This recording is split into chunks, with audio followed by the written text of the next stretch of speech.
નમસ્કાર વિદ્યાર્થી મિત્રો, કેમ છો? ધોરણ 10 ના વિદ્યાર્થીઓને આવતીકાલે વિજ્ઞાનનું પેપર છે અને વિભાગ બી નું આઈએમપી જોઈએ છે. તો હવે ઘડી ટીક ટીક ટીક ચાલી રહી છે અને આપણે આ વિડિયોમાં આજે ટાઈમ બગાડવાના છીએ કે ખરેખર આ તમને ઉપયોગી થવાનું છે? તો કે ના, ખરેખર તમને આ ઉપયોગી થવાનું છે. કારણ કે આજે આપણે એવા આઈએમપી દેવાની છું જે કાલે વિભાગ 2 માં બેઠે બેઠા પ્રશ્ન હશે. વિદ્યાર્થી મિત્રો, આજે તમને પાછળ બોર્ડ દેખાય છે, આ બોર્ડ નહીં, બારનો એક પણ પ્રશ્ન આવતીકાલે બોર્ડની એક્ઝામમાં હશે નહીં. કારણ કે બોર્ડમાં આપ્યું હોય એ જ બોર્ડમાં આવશે, એની ગેરંટી હું આપું છું તમને. અત્યારે જે આ બોર્ડમાં છે આવતીકાલે સરકારના બોર્ડમાં પણ હશે. તો એના આપણે અત્યારે ઘડી ટીક ટીક ટીક ટીક ચાલી રહી છે અને હવે સમય ઓછો છે ને તૈયારી કઈ રીતે કરવી, કયા ચેપ્ટર સ્કીપ કરવા, તો ચાલો ફટાફટ આપણે જોઈ લઈએ. તો 25 થી 37 પ્રશ્નના નંબર તમારે વિભાગ બી ના હશે. તો એમાંથી કયું ચેપ્ટર સ્કીપ કરવું અને કયું કરવું તો ફટાફટ જોઈ લઈએ. એમાંથી તમારે કોઈ પણ 9 પ્રશ્ન લખવાના છે. તો પહેલા તો 2 પ્રશ્ન જે પાઠમાંથી પૂછાતા હોય એ કરી લેવાના. તો 5મા પાઠમાંથી 2 પ્રશ્ન પૂછાશે, એક 27 નંબરમાં હશે અને એક 36 નંબરમાં હશે. તો 5મો પાઠ કરવાનો, 7મો પાઠ કરવાનો, 10મો પાઠ કરવાનો, 11મો પાઠ કરવાનો, 12મો પાઠ અને 13મો પાઠ.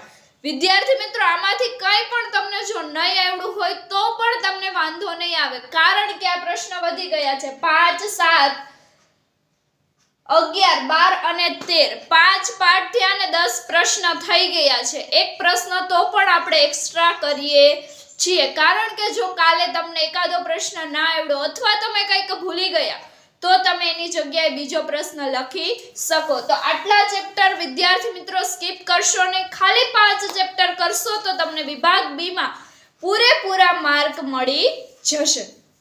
તો હવે એના આઈએમપી તરફ આપણે જઈએ. તો ચેપ્ટર નંબર 1 માં છે ઉષ્મા શોષક અને ઉષ્માક્ષેપક પ્રક્રિયા એટલે શું, ઉદાહરણ આપી સમજાવો.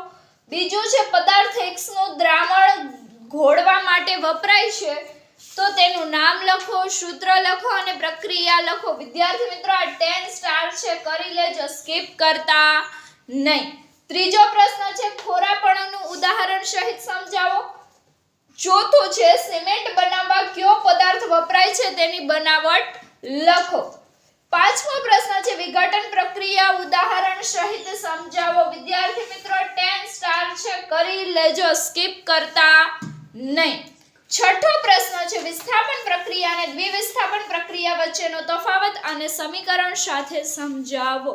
આયા ચેપ્ટર 1 નું આઈએમપી પૂરું થયું. આગળનું આઈએમપી જોવા પહેલા વિદ્યાર્થી મિત્રો, તમે ચેનલમાં નવા છો તો ચેનલને સબસ્ક્રાઇબ કરી દો, વિડિયોને લાઈક કરી દો અને આ વિડિયો છે તે તમારા વિદ્યાર્થી મિત્રો, ફ્રેન્ડ સર્કલમાં અથવા તમારા કોઈ ફેમિલી મેમ્બર છે જે તમારી સાથે અત્યારે ધોરણ 10 માં છે તો એ બધાને મોકલો અને આપણો જે આ 500 સબસ્ક્રાઇબ નો ટાસ્ક છે ફટાફટ પૂરો કરો. હવે આપણે ચેપ્ટર નંબર 3 નું આઈએમપી જોઈએ. તો એમાં છે કે પહેલું ધાતુઓના અથવા અધાતુઓના બેમાંથી એક આવતીકાલે તમને પેપરમાં 100% હશે ને હશે જ. તમે કયો ન્યા લખી લેજો. વિડિયોને સેવ કરવો હોય, કોમેન્ટ કરવી હોય તો કરી દેજો, લાઈક કરી દેજો, જેથી તમને કાલે પેપરમાં દેખાય. તો ફટાફટ પહેલા વિડિયોમાં આવીને મને કોમેન્ટ કરજો કે મેડમ નહીં, આ પ્રશ્ન હતો ને હતો જ.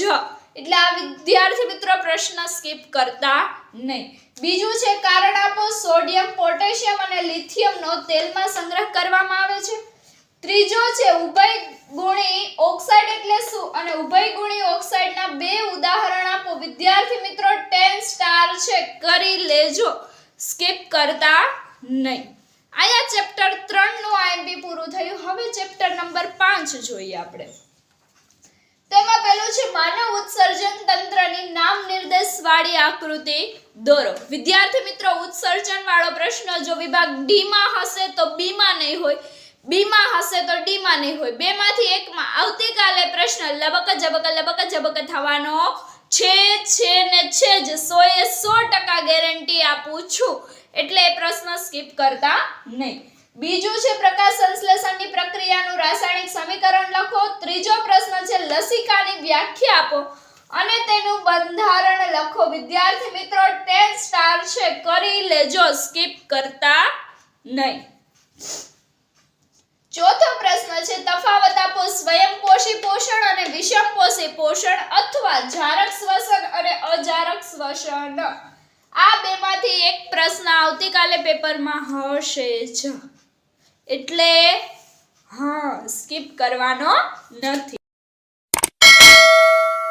ચેપ્ટર નંબર 7 જોઈએ એનું આઈએમપી તો એમાં પહેલો છે અલિંગી પ્રજનન પદ્ધતિ અવખંડન આકૃતિ સહિત સમજાવો બીજો પ્રશ્ન છે પ્રજનન કોષોના પ્રકાર અને તેની લાક્ષણિકતા જણાવો ત્રીજો પ્રશ્ન છે પુષ્પના પ્રજનનાંગો વિશે માહિતી આપો ચોથો પ્રશ્ન છે યૌવનારંભ સમયે છોકરાઓમાં કયા જાતીય પરિવર્તન જોવા મળે છે તમે બધા અત્યારે યુવાનીમાં જે લડી રહ્યા છો જે તમે અત્યારે યુવાનીમાં મહેનત કરી રહ્યા છો તો તમારે અત્યારે કઈ રીતના જાતીય ફેરફાર થાય છે પરિવર્તન થાય છે તે લખવાનું છે પાંચમો પ્રશ્ન છે એક કાર્યક્રમ દ્વારા એક ડોક્ટર છે બધાની તપાસ કરવા આવે છે અને એમાંથી બધાને જાતીય સમાગમનો ફેરફાર શું છે આ છે તે છે એ વાળો પ્રશ્ન છે વિદ્યાર્થી મિત્રો ધ મોસ્ટ આઈએમપી પ્રશ્ન છે એ કરી લેજો સ્કીપ કરતા નહીં એના પછીનો છે નર પ્રજનન તંત્રની નામ નિર્દેશ વાળી આકૃતિ દોરો સાતમો પ્રશ્ન છે ઋતુસ્રાવ શા માટે થાય છે આઠમો પ્રશ્ન છે કલિકા સર્જન વિશે સમજૂતી આપો અને નવમો ને છેલ્લો ધ મોસ્ટ આઈએમપી પ્રશ્ન છે 10 સ્ટાર છે કરી લેવાનો છે સ્કીપ કરવાનો નથી એ પ્રશ્ન છે કે જાતીય સમાગમ દ્વારા સંક્રમિત રોગો કયા છે તે તમારે કહેવાના છે અહીંયા તમારું ચેપ્ટર નંબર 7 છે એ પણ પૂરું થયું હવે આપણે ચેપ્ટર નંબર 10 જોઈએ તો એમાંથી પણ તમને બે પ્રશ્ન પૂછાવાના છે એટલે આ બધા પ્રશ્ન 8 કરી લેવા 8 માંથી કોઈ પણ બે પ્રશ્ન આવતીકાલે તમને પેપરમાં હશે જ એની ગેરંટી હું આપું છું તો ફટાફટ એનું આઈએમપી ટિક કરી લ્યો એમાં પહેલું છે ભયદર્શક સિગ્નલમાં લાલ રંગ શા માટે રાખવામાં આવે છે is the most IMP question કરી લેજો સ્કીપ કરતા નહીં આપણે જે ભયદર્શક સિગ્નલ હોય છે જે આપણે જવાનું નથી ત્યાં લાલ કલરનું સિગ્નલ કઈ રીતે શું કામ દોરવામાં આવે છે શું કામ રાખવામાં આવે છે તેનું તમારે કારણ આપવાનું છે બીજું છે આંખની સમાવેશ ક્ષમતા વિશે ટૂંકમાં સમજૂતી આપો ત્રીજો પ્રશ્ન છે ગ્રહો કેમ ટમટમતા નથી 10 સ્ટાર છે વિદ્યાર્થી મિત્રો સ્કીપ કરતા નહીં ચોથો પ્રશ્ન છે કોઈ અંતરિક્ષ યાત્રીને આકાશમાં ભૂરાના બદલે કાળું કેમ દેખાય છે તે તમારે વૈજ્ઞાનિક કારણ આપવાનું છે પાંચમો પ્રશ્ન છે તારાઓનું ટમટમવાની ઘટના સમજાવો વિદ્યાર્થી મિત્રો 100% આવતીકાલે પેપરમાં હશે જ આ પ્રશ્ન તમને કાલે પેપરમાં દેખાવાનો જ છે 100% ગેરંટી છે એટલે પાકો કરી લેજો સ્કીપ કરીને જતા નહીં છઠ્ઠો પ્રશ્ન છે માનવ આંખની નામ નિર્દેશ વાળી આકૃતિ દોરો એ પણ મોસ્ટ આઈએમપી ક્વેશ્ચન છે સાતમો છે ટિન્ડલ અસર ટૂંકમાં સમજાવો આઠમું છે કારણ આપો વહેલી સવારે સૂર્ય લાલાશ પડતો કેમ દેખાય છે અહીંયા તમારું ચેપ્ટર નંબર 10 નું આઈએમપી છે તે પૂરું થયું જો હજુ આમાંથી કોઈ પણ પ્રશ્ન વિદ્યાર્થી મિત્રો તમને ના મળતા હોય અથવા તમને ના સમજાતું હોય તો મને કોમેન્ટ કરીને જણાવજો તો હું તમારી ક્વેરી સોલ્વ કરી આપીશ અને જો નવા છો ચેનલમાં તો ફટાફટ પહેલા ચેનલને સબસ્ક્રાઇબ કરી દો અને લાઈક કરી તમારા વિદ્યાર્થી મિત્રોને શેર કરવાનું ભૂલશો નહીં હવે આપણે ચેપ્ટર નંબર 11 નું આઈએમપી જોઈએ તો ચેપ્ટર નંબર 11 માં પણ તમને બે પ્રશ્ન પૂછાશે 31 ને 32મો પ્રશ્ન હશે એ તમારું ચેપ્ટર નંબર 11 માંથી પ્રશ્ન હશે તો એનું આઈએમપી જોઈ લે તેમાં તો વિદ્યાર્થી મિત્રો મોસ્ટ ઓફ જે બધા દાખલા છે એક પણ દાખલા સ્કીપ કરતા નહીં એક પ્રશ્ન દાખલાનો આવતીકાલે તમને પેપરમાં હશે જ એમાં પણ મોસ્ટ આઈએમપી દાખલો છે 20 ડેલ્ટા વાળો જે દાખલો છે ને મોસ્ટ આઈએમપી દાખલો છે એ તો ભૂલે ચૂકે સ્કીપ કરીને જતા નહીં બીજું છે તફાવત શ્રેણી જોડાણ અને સમાંતર જોડાણનો તફાવત આપવાનો છે તમારે ત્રીજું છે વિદ્યુત પરિપથો તથા ઉપકરણોમાં સામાન્ય રીતે વપરાતા બે સુરક્ષા ઉપાયોના નામ લખો. ચોથો પ્રશ્ન છે અવરોધોના શ્રેણી જોડાણના ફાયદા જણાવો. પાંચમો છે વિદ્યુત પ્રવાહ એટલે શું, તેનું સૂત્ર અને એસઆઈ એકમ જણાવો. વિદ્યાર્થી મિત્રો આ પ્રશ્ન મોસ્ટ આઈએમપી છે, કરી લેજો, સ્કીપ કરીને જતા નહીં. બસ ચેપ્ટર નંબર 11 માંથી 5 જ આઈએમપી છે, આમાંથી 2 હશે ને હશે જ. 100% ગેરંટી છે. એક પોઈન્ટ પણ હું પાછો નથી લેતી કે 99.99% ગેરંટી છે એવું હું કહેતી નથી. 100% વિદ્યાર્થી મિત્રો ગેરંટી છે કે તમને આમાંથી જ પેપર આવતીકાલે પૂછાશે, તો એક પણ પ્રશ્ન સ્કીપ કરતા નહીં. હવે ચેપ્ટર નંબર 12 નું આઈએમપી જોઈએ આપણે. તો એમાં પહેલું છે કે બે ચુંબકીય ક્ષેત્ર રેખાઓ એકબીજાને કેમ છેદતી નથી, તે તમારે કહેવાનું છે. આ મોસ્ટ આઈએમપી 10 સ્ટાર છે, તો સ્કીપ કરવાનો કે નહીં કરવાનો? ના, ભૂલે ચૂકે પણ સ્કીપ કરવાનો નથી. બીજો છે જમણા હાથના અંગૂઠાનો નિયમ લખો. ત્રીજો છે ચુંબકીય ક્ષેત્ર રેખાઓના ગુણધર્મની સૂચિ જણાવો. ચોથો ફ્યુઝ વિશે ટૂંક નોંધ લખો. 10 સ્ટાર છે વિદ્યાર્થી મિત્રો, ટૂંક નોંધ ફ્યુઝની પૂછાશે જ, એટલે સ્કીપ કરતા નહીં. પાંચમો છે ગજીય ચુંબકની આકૃતિ દોરી, ક્ષેત્ર રેખાની દિશા દર્શાવો. આ પણ મોસ્ટ આઈએમપી છે, કરી લેજો, સ્કીપ કરતા નહીં. છઠ્ઠું છે ચુંબકીય ક્ષેત્રની અથવા ચુંબકીય ક્ષેત્ર રેખાની વ્યાખ્યા આપો. બે વ્યાખ્યા એક સાથે પૂછાશે, 2 માર્કમાં છે એટલા માટે. તો અહીંયા તમારે ચેપ્ટર નંબર 12 નું આઈએમપી પૂરું થયું.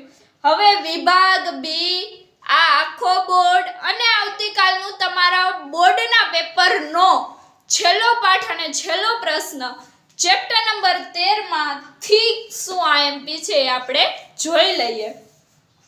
તેમાં પહેલું છે ઓઝોન એટલે શું અને તે કોઈ નિવસન તંત્રને કેવી રીતે અસર કરે છે તે જણાવવાનું છે. વિદ્યાર્થી મિત્રો 10 સ્ટાર છે, કરી લેજો, ભૂલે ચૂકે સ્કીપ કરતા નહીં, કારણ કે આવતીકાલે પેપરમાં આ પ્રશ્ન હશે જ. બીજો છે કચરાના નિકાલની પદ્ધતિઓ. કોઈ પણ 2 પદ્ધતિ વિદ્યાર્થી મિત્રો યાદ રાખજો, તમને એમાં ઓપ્શન જ આપ્યો હશે કે કોઈ પણ 2 પદ્ધતિઓ લખવાની હશે, તો એ 2 પદ્ધતિ કોઈ પણ તમને જે યાદ રહેતે પાકી કરી લેજો. ત્રીજો છે જૈવિક વિશેલનના કારણો જણાવો. ચોથું છે આહાર શૃંખલા વિશે જણાવો. પાંચમું છે આહાર જાળની સમજૂતી.